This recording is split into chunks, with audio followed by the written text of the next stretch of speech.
Welcome viewer, I am Murugan S. This video tutorial describes how to reinstall gaming services on Windows 10, 11. Type PowerShell in Windows search bar, right-click Run as administrator.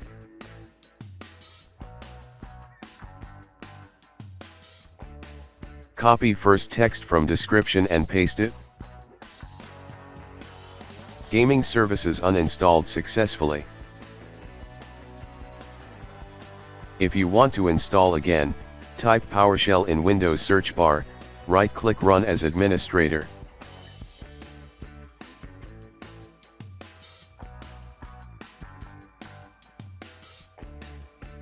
Copy second text from description and paste it.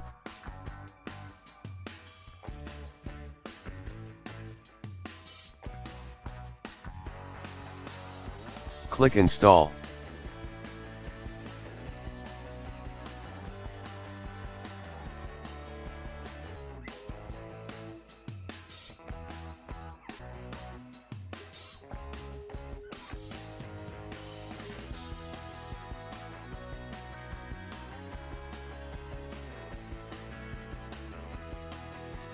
I hope this video tutorial helps to you. Please like, share and don't forget to subscribe my channel.